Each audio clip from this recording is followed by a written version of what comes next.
تخيل هالموضوع منامي ماشي وعم تكزر بطريقك بامان الله وبشكل طبيعي، لما لحظه بتشوف شيء وبتضربك موجه يقين انك عشت هاللحظه من قبل، على اتم يقين واثق 100% انك عايش هيدي اللحظه من قبل. اي متى هيدي ما بتعرف امتى ولا كيف، واذا هل صدقا عشتها على ارض الواقع لدرجه كانك عارف انك حتعيش هاللحظه. اكيد منامي سامع بكلمه ديجافو، ولكن المفاجئ اذا بس سامع فيها ومنك عارف الفرضيه اللي ورا هالكلمتين، صدق منامي حتستغرب وتتفاجئ. فرضيات ما حتتخيل ابدا انها موجوده، وفرضيات عم ينحكى انها حتثبت. العباره اللي ضيعت الدنيا ديجافو شو هي؟ ليه بتصير؟ وين بتصير؟ ومع مين؟ اي متى وكيف؟ والاهم شو هو المسبب لها؟ حخبرك منامي، ولكن قبل ما تنسى تشترك بالقناه وتفعل الجرس ليوصلك اي فيديو جديد. اذا حابب تتابع اخبار القناه فولو على الانستغرام، الروابط بصندوق الوصف. وخلينا نشوف حقيقه ظاهره الديجافو، وخلينا نشوف حقيقه ظاهره الديجافو. هي بعتقد قايل هالجمله قبل.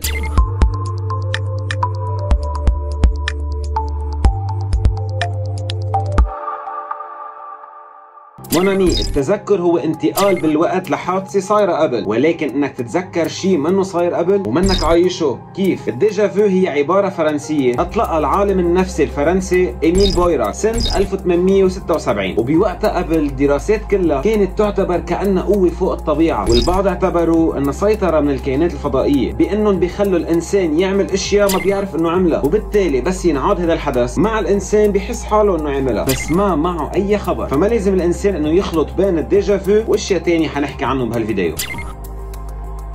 فبالحقيقة كل شيء بيصير حولنا غير مألوف بنسميه ديجافو، ولكن وبالحقيقة مرة تانية هن غير هيك، هن مقسومين أكثر من هيك. بداية وتنتفق، الديجافو هي منا قدرة الإنسان إنه يشوف الغيب أو شو حيصير معك، بل على العكس هي تفكيرك بأنك عشت بمحل بالماضي. إيه بين الماضي والمستقبل ما في فرق، بس شوي صغيرة، وكل شيء باقي هو غير تعريف. يعني مثلا لما تسمع صوت حولك وتحس إنك سامعه قبل، ولكن بالحقيقة هي أول مرة بتسمعه، صوت جديد لإلك، هيدي اسمها ديجا انتندو. او مون ديو لا جاكيت. في ديجا بونسي، لما تفكر حالك فكرت بشيء صاير معك قبل ولكن بالحقيقة هيدي أول مرة بتفكر فيه.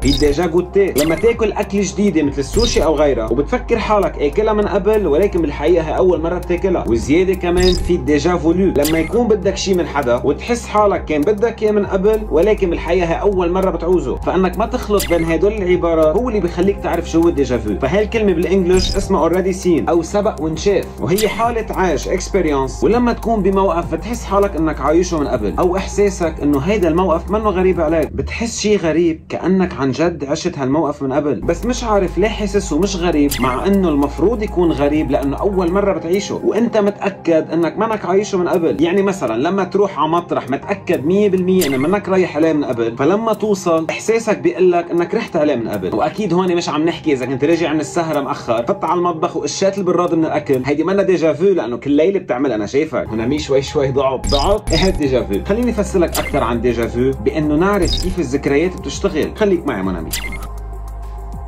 ذكرياتنا منا عبارة عن صورة بياخدها العقل وبيخزنها بفولدر، منه مثل الكمبيوتر. لما تتذكر شيء بالحقيقة بتكون عم ترجع تعيش الذاكرة براسك. فطول ما أننا عايشين دماغنا بحالة دايمة من التفتيش والتأكد من حواسنا ليتأكد إذا عايشين هيدي الذكرى من قبل أو لا. ولما يتأكد إنها منعاشة إنها صايرة فعلا قبل، بيدخل جزء من الدماغ اسمه الإيبوكامبس بيسترجع هالذكرى ومنعيش هالذكرى مرة تانية بعقلنا. يعني أنت وصغير واقع بالمدرسة ومعور إجرك، لما تتذكر هالذكرى بتشوف حالك عن جديد عم توقع وتعور اجرك، لانه هاي الذكرى موجوده حقيقيه بالايبوكامبس، فبيبعث لك اياها لحتى تقدر تشوفها انت. او مثل عيد ميلادك، هابي بيرثداي، لما يكون عيد ميلادك في جاتو واغاني ومبسوط، تسترجع ذكرى عيد ميلادك او عيد ميلاد حدا بتعرفه لانه راسخ براسك. يعني الايبوكامبس نجح بانه يعطيك هيدي الذاكره تشوفها، ولكن لما يفشل الايبوكامبس بانه يعطيك هيدي الذكرى هي بتكون ديجافو. وهالموضوع بسبب دراسات العلماء على العالم، وخصوصا العالم اللي عندها صرع بمنطقه الايبوكامبس، فهول العالم بيصير معهم ديجافو اكثر بكثير من غيرهم. طيب لهلا تمام، ولكن في سؤال صغير، في قطعه من هالبازل ناقصه، وبالحقيقه هيدي منا قطعه، هيدي نص البازل ناقصه.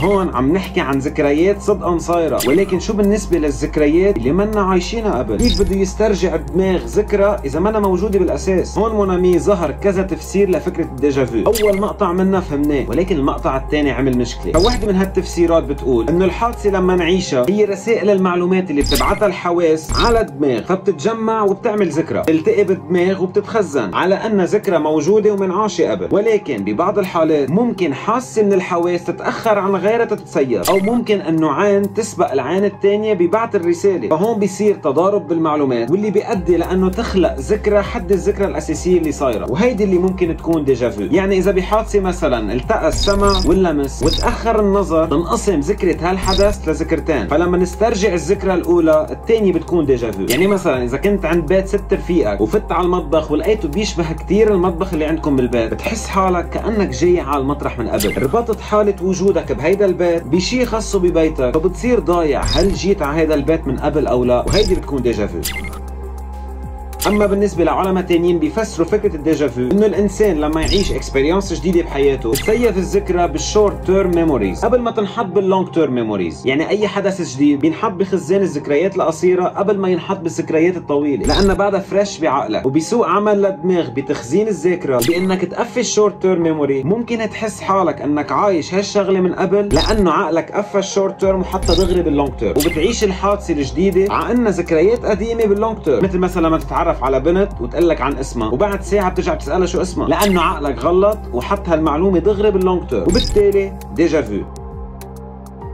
وكمان بعض الدراسات ربطت الديجافو بالدوبامين، كونه اثبت علميا انه فرصه حدوث الديجافو للعالم اللي بين 15 و 25 اكثر بكثير من باقي الاعمار، وكمان اثبت انه هالاعمار عندها افرازات دوبامين كثير عاليه اكثر من الكبار بالعمر ومن الصغار بالعمر. وبتجربه مع مريض عمره 40 سنه اعطوه دوبامين وزادت عنده حاله الديجافو، ولما وقفوا له الدواء رجعوا قلوا حالات الديجافو. بس كيف تحديدا تشتغل هالخبريه؟ وهل في اثباتات؟ لهلا مونامي هالفكره ما لها اثبات، ولهلا منه معروف اي من ثلاث اقوال للعلماء مزبوطه، ممكن ولا وحده وممكن يكونوا كلهم. كثير ابحاث انعملت ولكن هالموضوع كثير صعب دراسته. اساسا طبيعه فكره الديجافو بعدها بحد ذاتها غريبه على الانسان، دراستها بشكل علمي كثير صعب، لان ما في طرق بتخليها تصير بطريقه مفتعله وبالمختبر وبعقل الانسان، فمش ممكن ينعمل احصاء دقيق قديش الديجافو اللي عم يصير حول العالم، ولكن بشكل تقريبي اكثر من 50% عايشين على القليله مره ديجافو. بس ليش هالنسبه واطيه؟ لانه اللي ببلشوا يعيشوا الديجافو هن اللي اكبر من 8 سنين، كل شيء اصغر من 8 سنين ولا مره عايش الديجافو، وبين ال 15 وال 25 اكبر نسبه من انك تعيش الديجافو، وبتقديرات بتقول انه اكثر من 90% من سكان الكوكب الارض حيعيشوا الديجافو مره بحياتهم. فمن ال 25 وطلوع كل ما تكبر اكثر كل ما احتمال انك تعيش الديجافو اقل، وهذا الموضوع بسبب ترابطها بتطور الدماغ. يعني اللي تحت 8 سنين بعده الدماغ عم بيتكون وينمى، علميا انها تصير ديجافو بعدها كثير مستحيله. ومن النظريات المشهورة هالأيام واللي هي مسببات الديجافو هي انقطاع الاتصال بالتركيبة الغميقة للدماغ بين الوعي واللاوعي، بين شو عشنا تجارب بحياتنا بشكل واعي وشو شايفين بشكل غير واعي، ومنه بس عمل للعقل انه بينعمل له سكان وخلص. الشغلة فيها احساس، واحساسي بيقول لي انك ما فهمت ولا كلمة،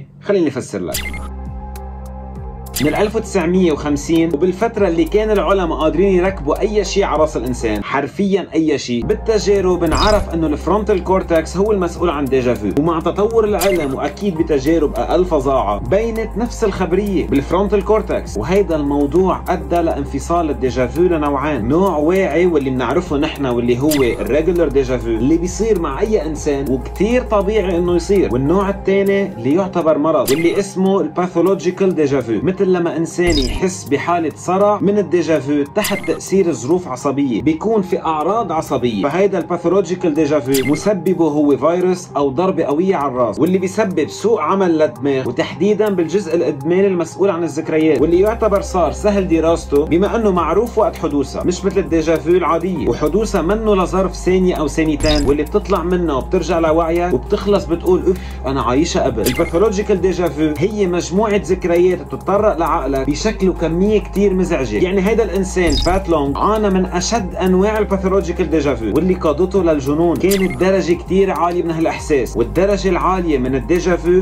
بيصير اسمها ديجا فيكو، سبق وانعاش مش انشاف، واللي مش بس حاسس حاله عاش لحظه وبس، عم بيعيش مجموعه كثير كبيره من اللحظات المربوطه ببعضها، بيغرق بالديجا فيكو لجمعتين وثلاثه، منه قادر يفصل بالمره بين الحقيقه والذكرى المضبوطه او الذكرى الغير مضبوطه، ضايع بين هالثلاث احتمالات، ما عم بيعرف كيف بده يعيش حياته الطبيعيه. وخلال العلاج ظهر معه شيء جديد واللي اسمه جامافو. انا جامي مني شايف هالحاله قبل.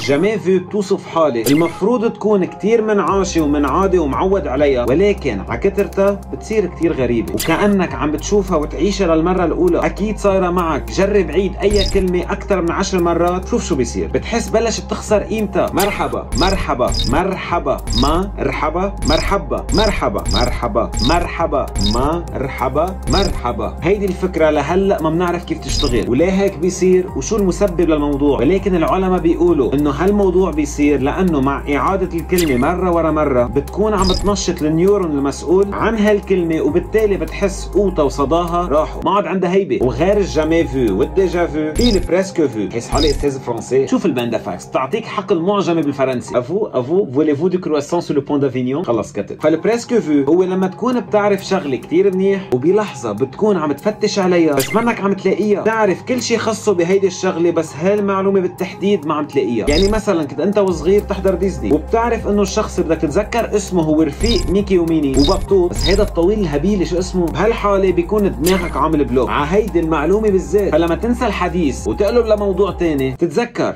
ايه جوفي، بيكون راسك بهالحالة شيل البلوك عن الكلمة لأنه أنت شلت تركيزك عن هالموضوع، قدرت ترجع تتذكر هيدي الشخصية. طيب بس هلا يعني هاد ديجافو هي خطرة؟ لازم نشوف حكيم؟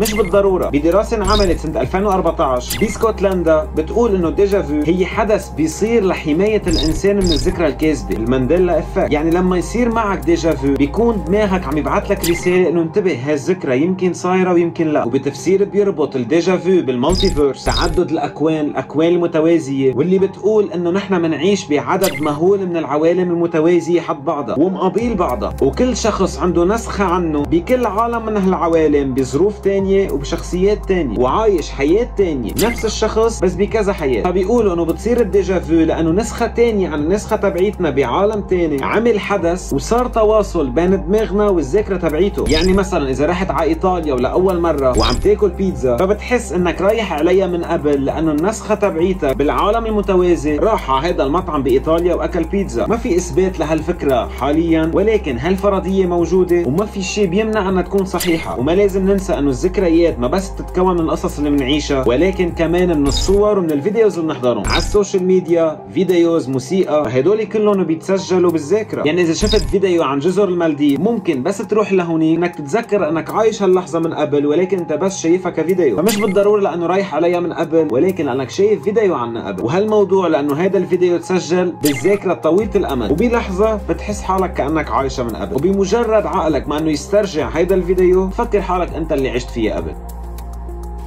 حاليا مونامي سبب الديجافو بشكل قاطع منه معروف بعد، صعب ينعرف ولكن مش مستحيل. واخر الدراسات بينت انه اللي بيعاني من صرع بالراس اجى الديجافو كحمايه وكانذار انه في حاله صرع جايه على الطريق، فبلشوا دراسات اكثر واكثر تيعرفوا ليش الديجافو كانذار، ليه هالتاثير وشو العلاقه بيناتهم. اكيد مونامي مش اذا صار معك ديجافو يعني بتعاني من صرع، ما خصها، ولكن اللي بيعانوا من صرع بتصير الديجافو دغري قبل، هيدا شيء انذار، هي اشاره. فاخر الابحاث انعملت بمكنه اسمها الام ار اي ليعملوا سكان للدماغ بمحاولة توجيه لظهور الديجافو ويشوفوا أي أجزاء من الدماغ بيشتغل بهالحالة، ولاحظوا أن المناطق من الدماغ الأكثر عملا هي اللي مربوطة بأخذ القرار أكثر من الذاكرة حتى. والتفسير أنه الدماغ عم بيحاول ياخذ قرار بأنه يعمل حرب بين شو مفكرين عم نجرب وشو جربنا بالحقيقة. شايف هيدي القناة من قبل؟ هيدي الباندا فاكس. إذا شايفها قبل فأكيد بتكون مشترك بالقناة، وما تنسى تحضر كل الفيديوز اللي قبل، تنطر أي فيديو جديد، فعل الجرس ليوصلك أي فيديو جديد، لايك. شكرا على المشاهدة وبشوفكم بالفيديو الجاي.